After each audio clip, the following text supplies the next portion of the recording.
series, and today I am super excited. We have a wonderful director, Echoes of a Dream, MLK's Legacy in Richmond. Please help me welcome Tyrone Nelson Jr. Hi, Tyrone. Hey, how you doing today? I'm doing good. Thank you so much for being here. I appreciate it. It's always an honor to be on publications and radio hosts. So you reaching out to our team wanting to get this done. It was an honor to be able to be here today. Oh, it's an honor. It's all my pleasure. Okay, so take me back and tell me, how did you get the idea to start Newsview Agency and tell stories film? So I started the company when I was like 16, almost 10 years now. And what I wanted to do, well, I'll go even further back. When I was younger, like fifth, I'll probably say fifth grade, sixth grade, I really enjoyed presenting, but I didn't know that there was anything of a career that could come from that. And I like school in a way of I like learning, but didn't like the structure of school. So I would try to get through it as fast as possible. And my parents saw this and really put in a battery in my back and allowed me to get through things quickly. So by the time I got up to high school, I was around 15 in 10th grade. I had finished all of my high school coursework and had started my first degree at J Sarge. And while I was there, half the time spent at college, I needed to find, a job to fill that other time. And I applied to work at the Federal Reserve in Richmond as an accounting assistant. My mom had did accounting, it's something that she had studied in school. So I thought that was kind of a way that I could follow. And I was good at it, but I really didn't like the structure of it. I didn't feel like I was giving my full self to the experience. And I remember I was sitting on the 17th floor where the accounting floor was, and Um, I would go down to T. Potterfield Bridge on Browns Island, right behind the Federal Reserve, and would walk the bridge and just see nature kind of unfold, watch the waves crash against the shore and hit the rocks, and I would take photos and videos. And I don't know what it was, but something struck me and told me maybe this is the way that you need to take your career. So I took those photos, I took those videos, and I started making an Instagram page. And then after that, I bought my first camera and I took it to a local high school down the street from me, which was Verona High School, and asked the head coach and said, what do you think if I did a documentary with all of these, these pictures and these videos and these practices and these games, and just kind of captured this moment because they were going on a state championship run. They had never won a state championship before. And he said, yeah, sure. I didn't charge him anything, partially because I didn't know exactly what I was doing, but I put that documentary together, and it went out into the community and did very well. And some folks over at Adidas has saw that documentary and said, what if you do this type of work for us all across the country? And that kind of was our first big break. And I was able to travel to all of the major hubs, going to New York and Miami and LA and Dallas, and really seeing the world for what it was. And I told myself, if my talents can take me here, if I pour some consistency and some discipline into this, and start pulling some team members around me to help tell this story, I think that we will have something here. So I was in college at that point, and I went to my buddies and said, would you guys be interested in working with us, working for me, and building this thing out? And they said yes, and things have just grown and grown and grown from me and a couple college friends. I finished up VCU at 19, and we had starting to expand outside of Richmond with our work, and all the way to the point now where we got 20 people on staff. And one of the biggest things for me is just honoring the legacy of the people who came before us. So every Black History Month and every Martin Luther King Day, we try to do a feature on prominent Black heroes in the community. And Dr. King was one of them that we always have a series around. We didn't want to do it just on the I Have a Dream speech, or, oh no, I've been to the mountaintop, but wanted to kind of find and unearth some stuff about his legacy. And we started to see that you really can't tell Dr. King's legacy without talking about and telling the story of Richmond. He came here 5 years before the Montgomery bus boycotts, and his chief of staff Wyatt T. Walker he met here, and then the film also talks about at the end, the day that he was assassinated, he was supposed to be in Richmond, but he had pushed it back and delayed his trip by one day. So that kind of encompasses how it came together and how we got to this moment. Wow, what an amazing journey. It's just so interesting how you were in this place where you weren't quite sure if this is the right fit. And it was Mhm, there that you got mhm, the vision for everything mhm. that you're doing now. That's so amazing. Yeah. So, for our listeners, can you talk a little bit more about the documentary, what it's about? Yeah, so the documentary follows Dr. King's footsteps through Richmond and throughout Virginia. So in the beginning, it kind of talks about how he was here, like I said, 5 years before the bus boycott, and preaching, but also strategizing with leaders. And then it goes through the rest of his footsteps and his close ties to Virginia Union University, and how the university was really a safe space, not only to preach, but to bring together community when it came to advocacy.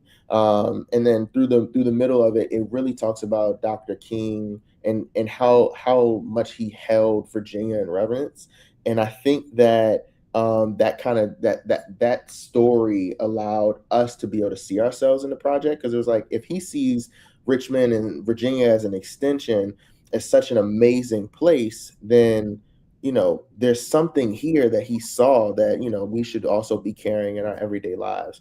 There's a very crucial point right in the middle of the film that says that what Dr. King is reciting a speech that he gave to people. He said, "As Virginia falls, so goes the South, and so goes the South, so goes the world. I mean, so goes the country, and so goes the country, so goes the world." And he saw us as like this initial domino that could really have major effects. And he could have said that about any places. He could have said it about Georgia. He could have said it about Florida, but he said Virginia specifically.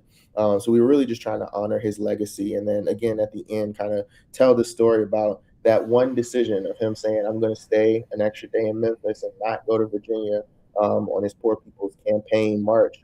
Kind of had a ripple effect, or a tragic end to his life, but a ripple effect for American history. Yeah, it's just so important for people to know, the civil rights movement, it took place right here, and that Mhm. change that we see today, we have the power to do that because it's right Mhm. here in the place that we come from. So tell me a little bit about the research process. Did you find anything interesting in the archives? What was that like? Oh, there's so much in the research process. Like, there's so many things that got left on the cutting room floor because we wanted it to be a short doc. There's definitely enough information for it to be a feature, but today, especially like when we're looking at 25 to 45, people attention span has shrunken down.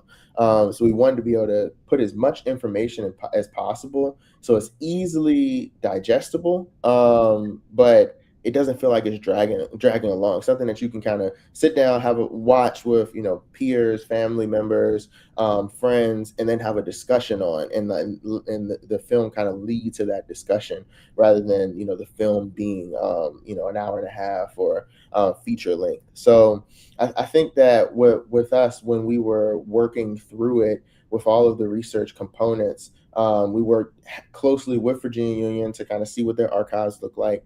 We were able to work with the Library of Congress, and there's just so many archives, specifically in Richmond, but all throughout Virginia. I mean, we're one of the original colonies, so there's so much manuscript on how things went, and so much documentation that has been very preserved by all of the institutions that have came before us. So it was a lot. It was hard to kind of figure out what the exact story we wanted to tell with so much information. But I will give it to the writer of the film, Bersabe. She did a fantastic job of kind of trimming that down into specifically how we could keep it around echoes of a dream and showing those echoes. Wow. So were there any surprising stories, like something people may not know?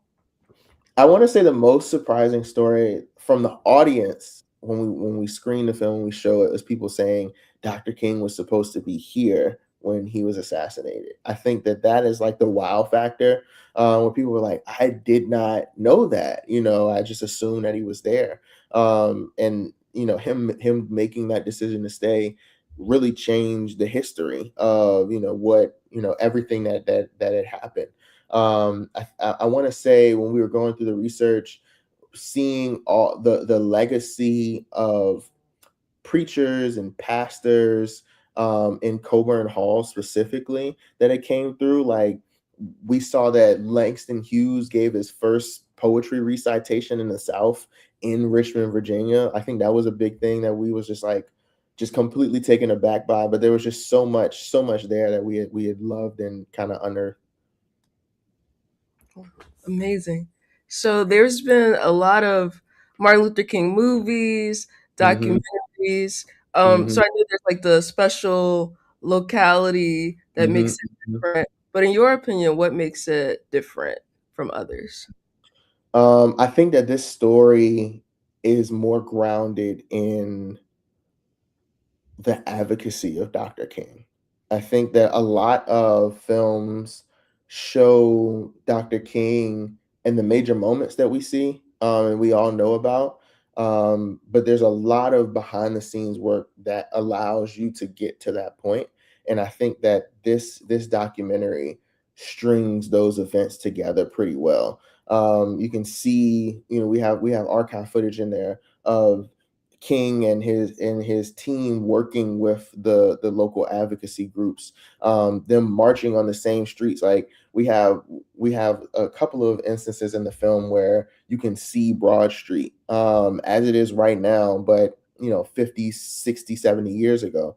And I think that's important for us to be able to see in real time, because we can realize that I walk these same streets. I'm a part of this movement just like these people were. These people are giants, but we all have that giant within us, and that those movements did not happen without the people. And I think that this one, it highlights Dr. King and it highlights Dr. King's legacy, but it highlights the people, because the true power really is withheld within the people.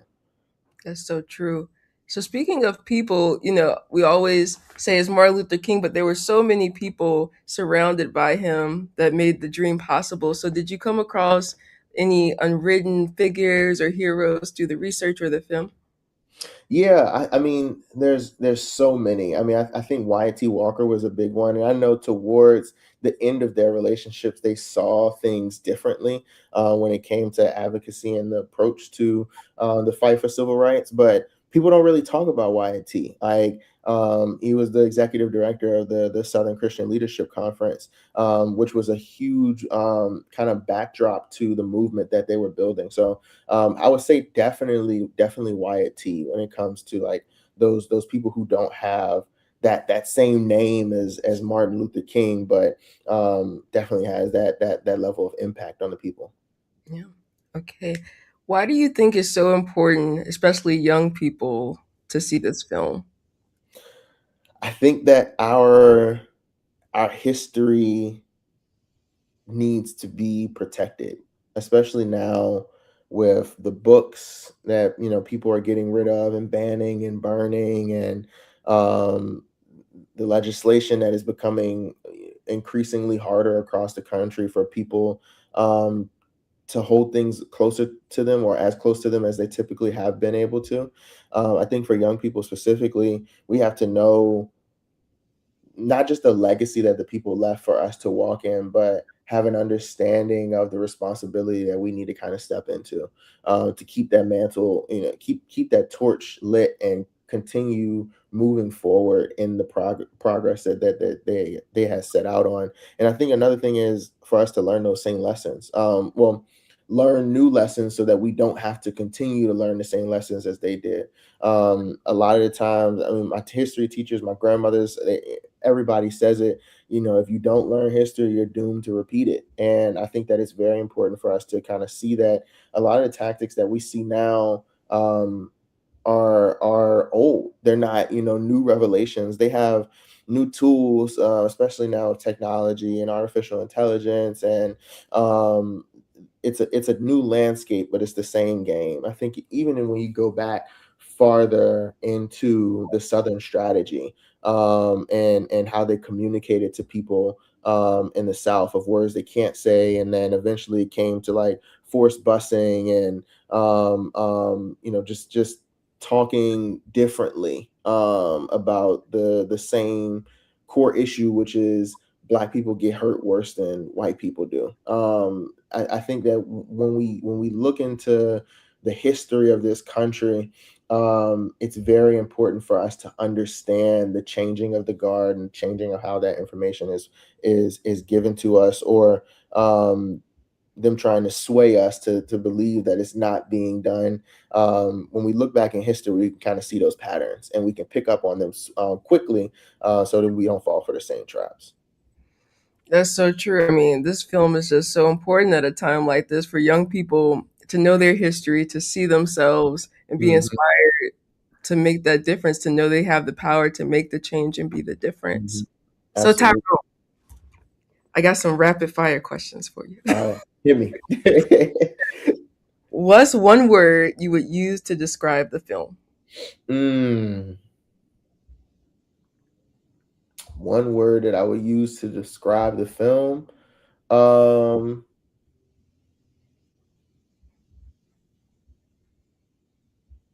I would say domino. Yeah, I'm gonna say domino. Yeah, that's my word. I like it. I like it. Okay, what's your greatest dream for the film? Like if it could be shown anywhere, any festival, any stage, your greatest dream. Man, I would love for this film to be nominated and win an Emmy. That I would say would be tied with that.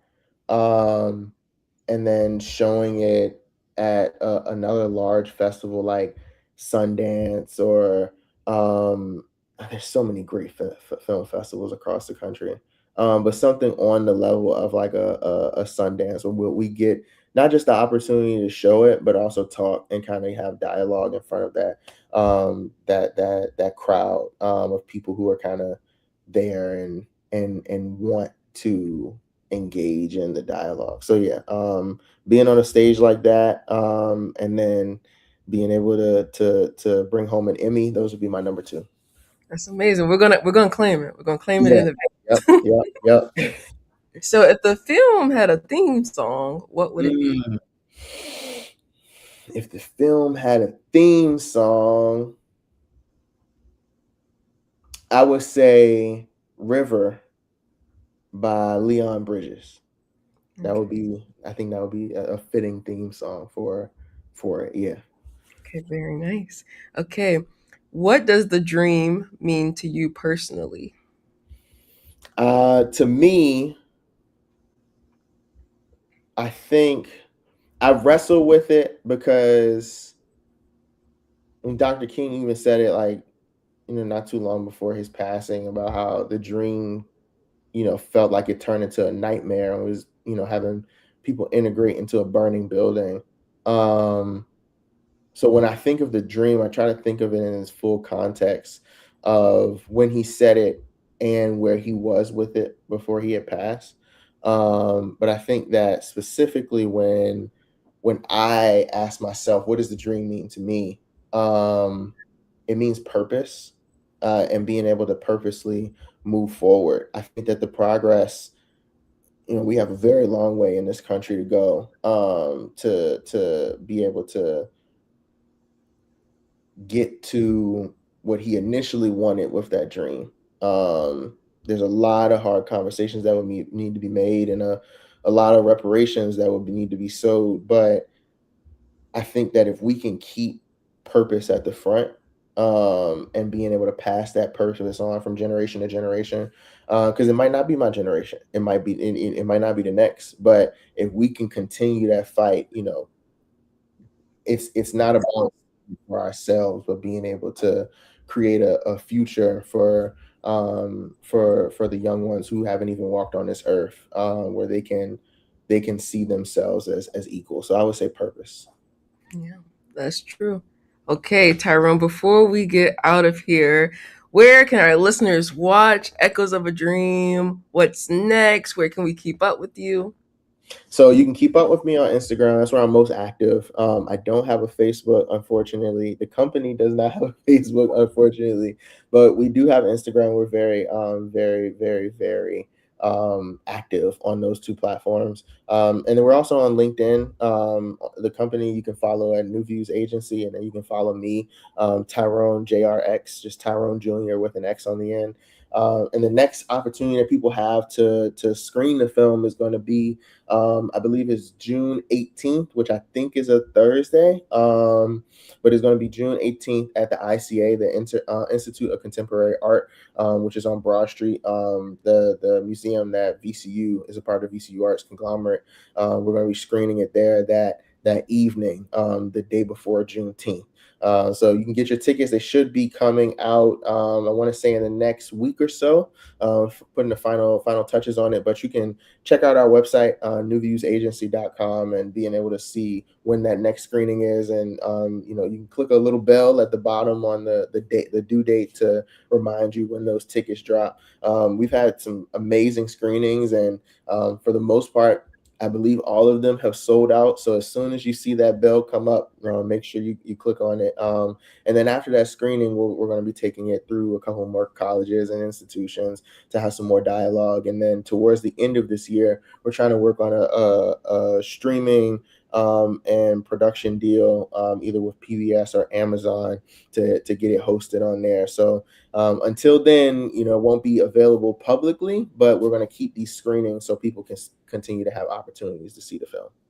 Wow, that's amazing, everyone. Okay, so we're looking out for Echoes of a Dream. Thank you so much, Tyrone. I appreciate it. Thank you for having me on. Thank you. You